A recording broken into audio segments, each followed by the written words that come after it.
personal note, it's, seeing Donald Trump get up after getting shot in the face and pump his fist in the air with the American flag is one of the most badass things I've ever seen in my life. And I think, look, at some level as an American, it's like hard to not get kind of emotional about that spirit and that fight. And I think that's why a lot of people like the guy. This is my video update on this Saturday afternoon, July the 20th.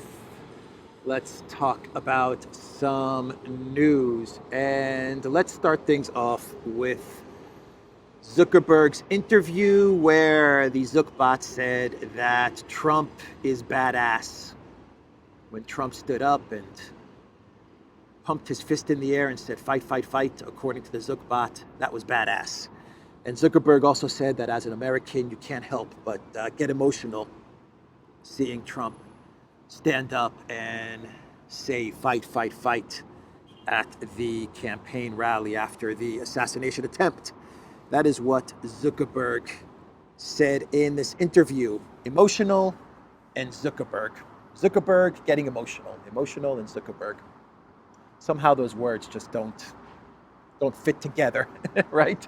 That's why he's called the Zuckbot, because the Zuckbot doesn't get emotional, does he? Anyway, that's Zuckerberg kissing Trump's butt. That's what Zuckerberg is doing. He's just kissing Trump's butt because he understands that the Biden White House and the Democrat Party is melting down, and that it looks like Trump is going to win in November 2024, and so he is kissing some Trump butt. That is what Zuckerberg is doing. Do not ever forget what Zuckerberg and Meta, Facebook, Instagram, what they did to the first Trump administration. Do not forget what they did to the first Trump administration. Do not forget what they did during the 2020 election cycle. The censorship, the suppression of news stories that were favorable to Trump and unfavorable to Biden. The Hunter Biden laptop, for example, suppressing that story. The canceling of accounts of journalists that were trying to report the truth and were trying to get news out there that was critical of the Democrats and the Biden campaign. Do not forget what Meta and Zuckerberg did in 2016 and 2020. And now he's talking about how Trump is badass. And he got emotional.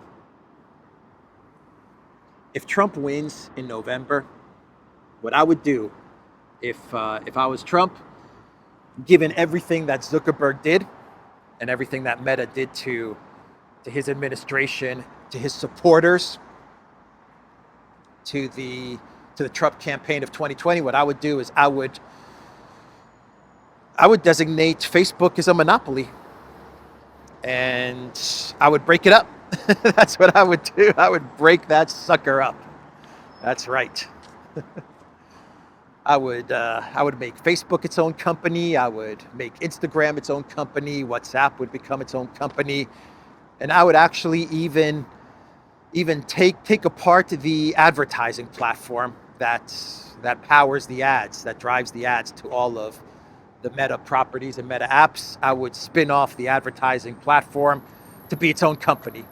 That's what I would do if I was Trump and I won in November 2024. That is why Zuckerberg is now kissing up to Trump, calling him badass, and saying he got very emotional.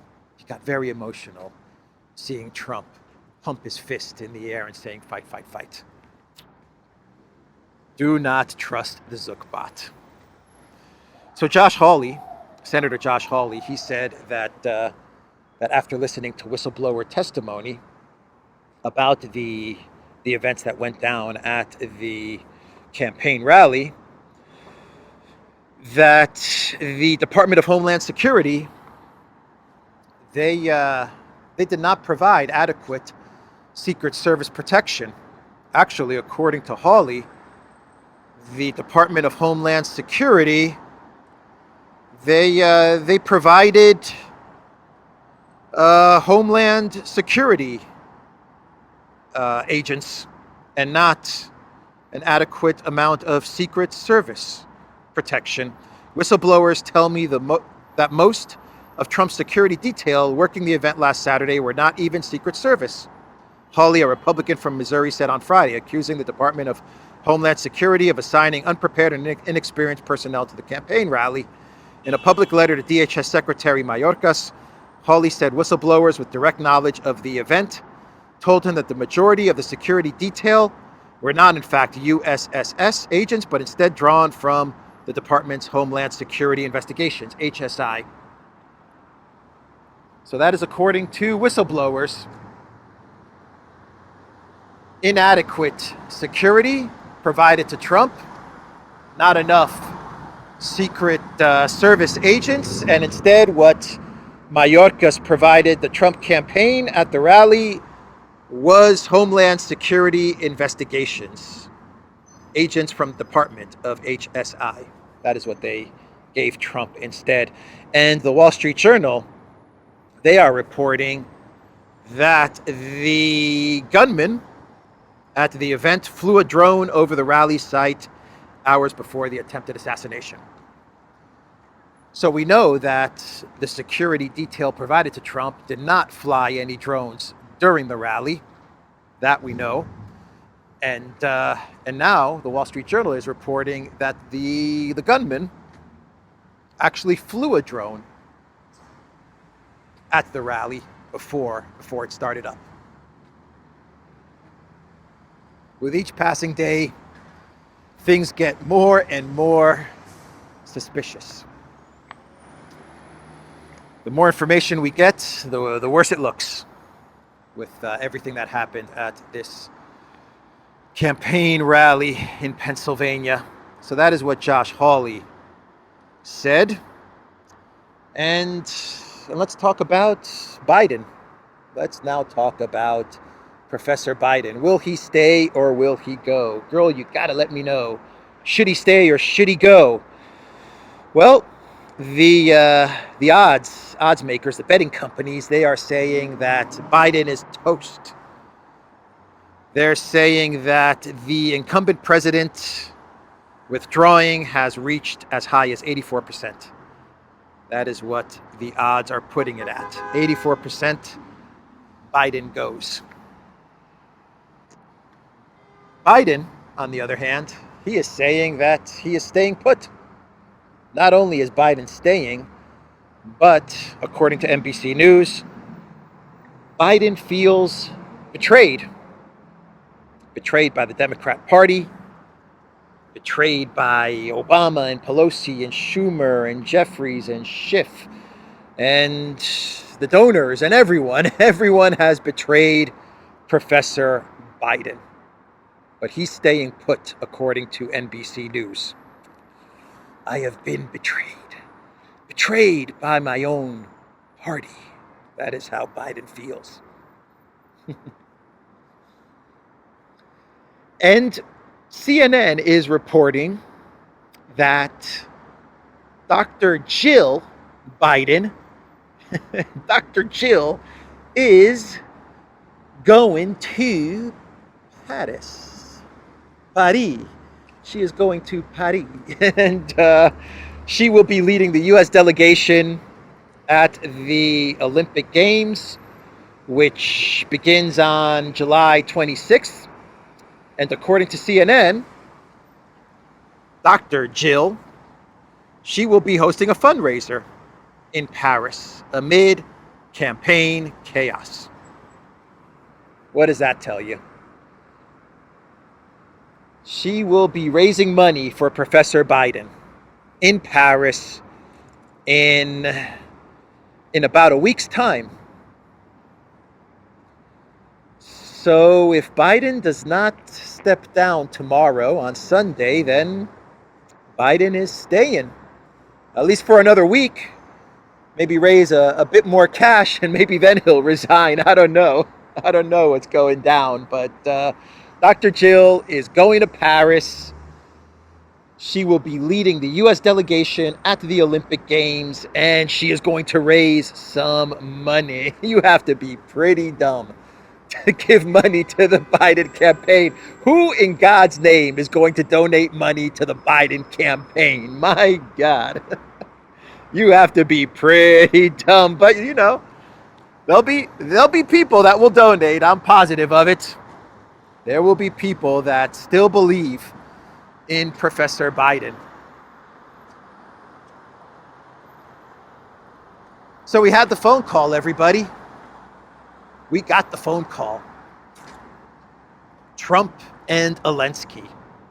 That's right. We got the phone call. The phone call that everyone's been waiting for. Mr. Trump, this is Elensky, President of Ukraine. Last time we talked was 2019. We talk, you got in trouble, you get impeached. I'm sorry about that, Mr. Trump. But now I want to call you Mr. Trump because, well, you see, Mr. Trump, I think we have many things in common. I used to have TV show. You had TV show. You sell real estate. I buy many homes. I buy many homes with American money, but we have this in common. You sell, I buy. And I have idea, Mr. Trump. I have this perfume. I call it Elensky number 5. And when people smell this perfume, they want to hug you. It is irresistible. What do you think, Trump? Maybe we do co-brand, me and you, sell my Elensky number 5. What you think, Trump? But yeah, 2019. I think that was the last time that Trump had contact with Elensky. And we know what happened. We got the phone call transcript. We got the impeachment. We had characters like Vindman testify that Trump was calling Elensky to shake him down, to get some dirt on Biden. I guess you could make the case that Trump was the first victim of the Elensky curse. Can you make that argument? And if he was the first victim of the Elensky curse, could you then say that Trump has built up immunity to the Elensky curse? He's got them Elensky curse antibodies? Can you say that? Is he immune to the Elensky curse? I don't know. Let me know. Is this how it works? Let me know in the comments down below. Does Trump now have immunity? Is he immune from the effects of the Elensky curse? I don't know, but they talked on the phone. And Trump said it was a good call. Elensky said that they're going to meet in person. This is why it's important to know if Trump has built up immunity to the Elensky curse, because Elensky claims that they will meet face-to-face after this phone call. That is what Elensky is saying. So Trump wrote in a post on Truth Social that he had a very good phone call with Elensky, during which the Ukrainian leader congratulated him on a very successful Republican National Convention and condemned the heinous assassination attempt. Trump went on to say that he appreciates Elensky for reaching out because I, as your next president of the United States, will bring peace to the world and end the war that has cost so many lives and devastated countless innocent families. Both sides will be able to come together and negotiate a deal that ends the violence and paves a path forward to prosperity. Elensky said he agreed with President Trump to discuss at a personal meeting what steps can make peace fair and truly lasting. So there it is. Elensky is saying that they're going to have a personal meeting, one-on-one, Trump and Elensky. I hope Trump has immunity to the curse. If he doesn't, then I would advise Trump not to take the meeting. Do not meet with Elensky. Or if you are going to meet with Elensky, at least consult with Viktor Orban. and ask Viktor Orban what he did to counter the effects of the Elensky curse when he met with Zelensky. Did Orban bring some fragrance? Did he wear some like a necklace of onions or something to counter the odor of the Elensky curse? What did Orban do? Consult with Orban and figure out what he did to reduce the risks of the Elensky curse. Handshake only. Do not hug, Mr. Trump. Do not hug. Handshake only. And if you can avoid a handshake, even better. But play it safe and just don't meet him at all. That's what I would advise Trump. But Trump is saying that he's going to end the conflict. So when he has a phone call with Zelensky and he says that he's going to end the conflict, that means no NATO, that means capitulation from Ukraine. That's how the conflict's going to end. That's it. So that was the phone call. Elensky and Trump.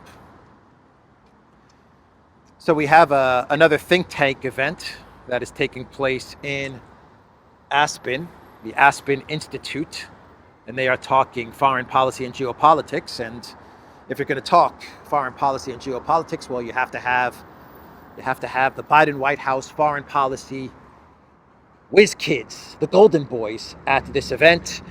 So Blinken and Sullivan were at this Aspen Institute event, and Sullivan, he said that the Biden White House may give permission to Ukraine to use U.S. long-range missiles, ATACMS, to hit Russian territory outside of the permission that they have given the Ukraine military to use U.S. weapons in the Kharkov region. So they may expand the permission given to hit Russian territory. They may expand outside of Kharkov. That is what Sullivan said at the Aspen event. And when Sullivan makes these statements that the Biden White House may green light Ukraine using U.S. weapons, which means that Ukraine will be using U.S. satellites, surveillance, targeting, basically everything. They're going to be using everything that the U.S. has to give them to hit Russian territory outside of Kharkov. When Sullivan makes these statements, he is putting the lives of American military around the world in danger, because the Russians have said that if the U.S. greenlights the use of long-range weapons to hit Russian territory, pre-2014 Russian territory, then the Russians will respond. They will react. From the Wall Street Journal, U.S. launches effort to stop Russia from arming Houthis with anti-ship missiles. A U.S. commander has sent a confidential letter warning the Pentagon that the U.S. is failing to deter Red Sea attacks on shipping. That is how Russia is going to retaliate to Sullivan and Biden's escalation in Ukraine. Giving missiles, weapons, drones to Yemen. That's just one example. And already we have the U.S. military, the Pentagon, freaking out about the possibility that Russia is going to provide weapons to Yemen. Can you imagine what would happen if the Biden White House green lights the use of U.S. long-range missiles to hit pre-2014 Russian territory? Can you imagine all the options that Russia will have to retaliate against this Biden White House decision? Sullivan and Biden, they are putting putting the U.S. military all around the world in serious danger with these types of moves, which will not change the trajectory of the conflict in Ukraine. It's not going to change the outcome. All it's going to do is escalate to the point where U.S. military is in danger. But that is what Sullivan said. Sullivan did say at this event that so far the policy remains as is, which is that Ukraine can use U.S. weapons to hit the Kharkov region, but they cannot use long-range missiles, and only the Kharkov region. That is what the U.S. has given permission to Ukraine at this moment in time with regards to pre-2014 Russian territory. Blinken, he also spoke at this Aspen event, and Blinken said that in 2 weeks Iran's going to have nukes. That's what Blinken said. He just kind of threw it out there. I don't know how he comes to the conclusion that in 2 weeks it's going to be 2 weeks. I don't know how he gets to that timeline. It was kind of out of the blue, to be quite honest. I mean, 2 weeks, Iran has nukes, okay? That's a thing now. So that's what Blinken said. And Blinken also said that, well, he hinted, this is interesting, he hinted at the U.S., if Trump wins, that the U.S. is going to renege on the security agreements that they signed with Ukraine. That is what Blinken hinted at. Let me read you exactly what Blinken said. Blinken stated that the U.S. aid to Ukraine holds strong bipartisan support in Congress, and any administration will take account of that. He also emphasized that increased Western backing is putting Ukraine on the trajectory of being able to stand on its own feet, militarily, economically, democratically. For example, the U.S. official highlighted the fact that over 20 countries announced bilateral security agreements with Ukraine during the last NATO summit. Okay, here's the important part.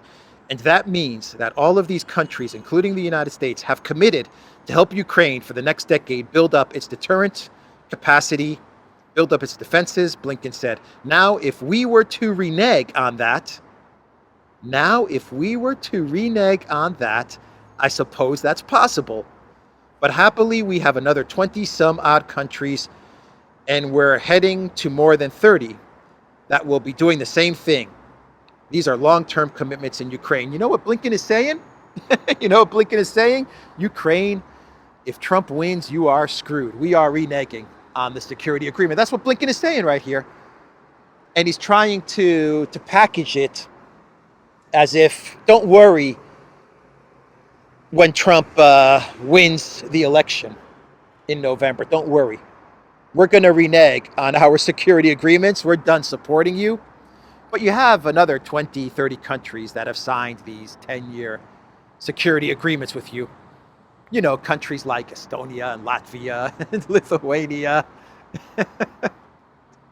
Yeah. If the U.S. pulls out of these security agreements, the other 20 or 30 security agreements, the UK security agreement with Ukraine, France's security agreement with Ukraine, it's all useless. It's all meaningless. It's toilet paper. Without the U.S., there is no security agreement. And what is the security agreement between the United States and Ukraine anyway? It's just a continuation of what the U.S. has been providing Ukraine for the last 2.5 years. Weapons and money. That's all it is. It's not a treaty. It doesn't require that the U.S. goes to war on behalf of Ukraine. None of that. It's a replacement for not getting into NATO. It's a publicity stunt. But still, this publicity stunt, these media optics are useless without the United States. So Blinken is just coming out and saying, look, it's over. It's over. Sooner or later, we're gonna renege on these agreements. And hey, at least you got At least you got Estonia protecting you. You got all 5 soldiers of the Estonian military protecting you. So no worries. No worries, Ukraine. Quite a statement from Blinken, huh? So we had 2 articles talking about Project Ukraine, which were interesting, that came out a couple of days ago. The one article is from Reuters. And the title of this article, one sec, let me pull it up here. The title of this article is A Reuters Investigation, Years of Miscalculations by US NATO Led to Dire Shell Shortage in Ukraine. This article is basically confirming all of my reporting, all of Alexander's reporting, all of the reporting on the Duran, all of the reporting from the New Atlas and Brian Berletic. It is just confirming all the reporting that we have done over the past 2.5 years, where we have said, we are on record saying that the collective West cannot match Russia's production of artillery shells. Russia outproduces all of the collective West, the United States, the European Union. It's way ahead in artillery shell production. It's going to remain way ahead in artillery shell production, and the entire collective West, they simply do not have the ability, the capabilities to even get close to what Russia is producing in artillery shells. And this Reuters investigation, which is a very long read, they admit as much. They say that they have interviewed dozens and dozens of military officials. They've poured over thousands and thousands of pages of confidential military documents. They've taken a look at the factories that are trying to produce these shells in Poland, in the United States. They can't do it. They cannot match what Russia is producing. And they will not be able to match what Russia is producing. Actually, the Reuters article says that in a best case scenario, maybe in 18 months, they'll get to an acceptable level for artillery shell production, maybe in 18 months. But Reuters says that'll probably be too late. The causes of the shell crisis, according to Reuters, began years ago. They are rooted in decisions and miscalculations made by the US military and its NATO allies that occurred well before Russia's 2022 invasion. A Reuters investigation found a decade of strategic funding and production mistakes played a far greater role in the shell shortage than did the recent US congressional delays of aid, Reuters found. And the last paragraph of this very long Reuters article, they're interviewing a Ukraine military official who is on the front lines. And he said, what we have is still a pittance, in reference to the artillery shells. Alexander said, we are retreating village by village until we reach our home. Reuters says in this article that artillery is going to win this war. Yeah, you have missiles. Yeah, you have drones. You have all of these things.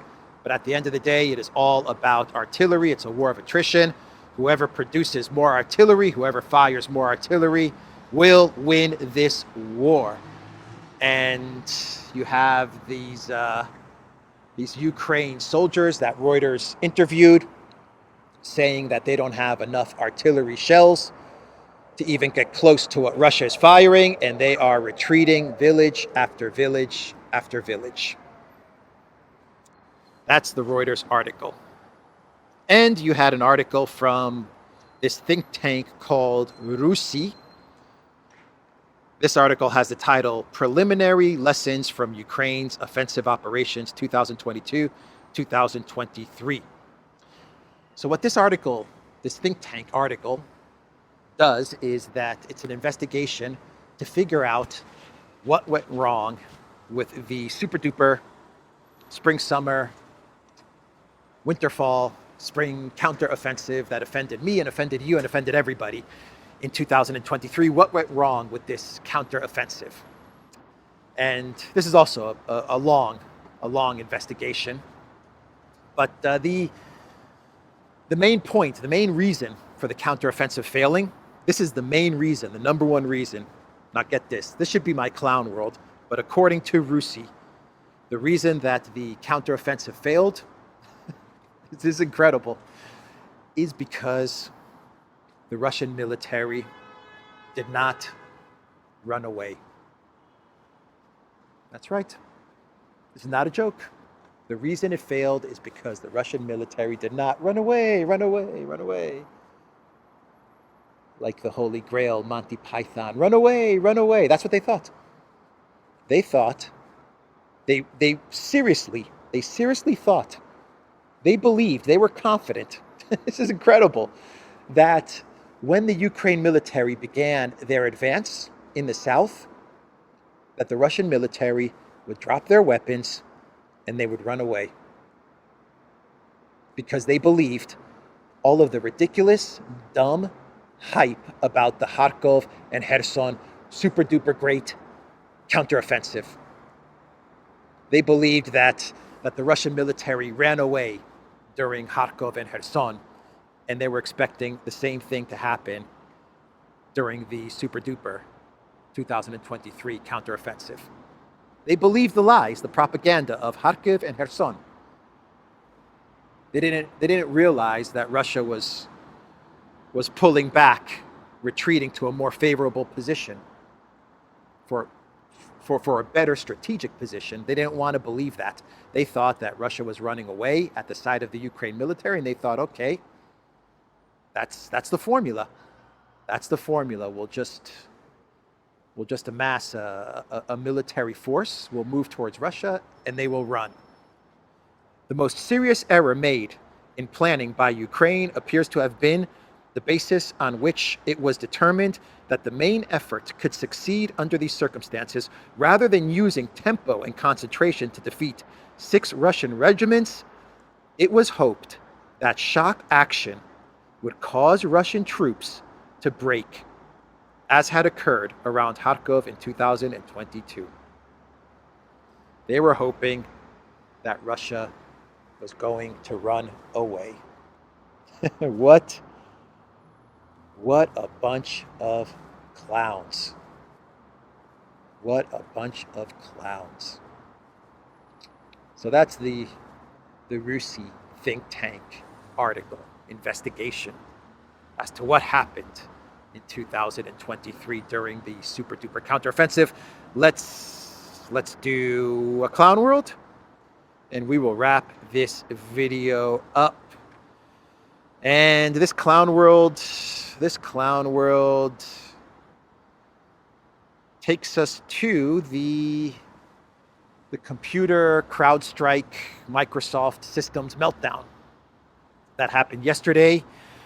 And according to various reports, U.S. citizens were stranded in Krasnoyarsk, Russia, suffering from American sanctions. American passengers of the Boeing 777 from Delhi to San Francisco, which had to land in Krasnoyarsk airport, cannot pay for anything due to the blocking of Visa and MasterCard cards in Russia. They will likely have to spend at least another day at the airport as they sleep on the floor and live off handouts from Krasnoyarsk residents. So a plane from Delhi to San Francisco had to land in Russia because of sanctions, because all of these passengers obviously would not have a Mir card, and their Visa and MasterCard cards are useless. They were stuck in the airport, and they couldn't pay for anything. No hotels, no food, no drink, nothing, because of the sanctions. From what I understand, I followed up on this report this morning. The embassy in India, in Russia, they made some calls to Russian officials, and they actually got food and drink and whatever they could to the passengers of this flight to make their stay at the airport a little bit more comfortable. But yeah, sanctions. That's the effect of sanctions, the unexpected consequences of sanctions. Perhaps the greatest author of all time. What do you guys think? That's the video, theduran.locals.com. We are on Rumble, Odyssey, BitChute, Telegram, and Rockfin. And go to the Duran shop, pick up a shirt like the shirt I was wearing today in my video. The link is in the description box down below. Take care.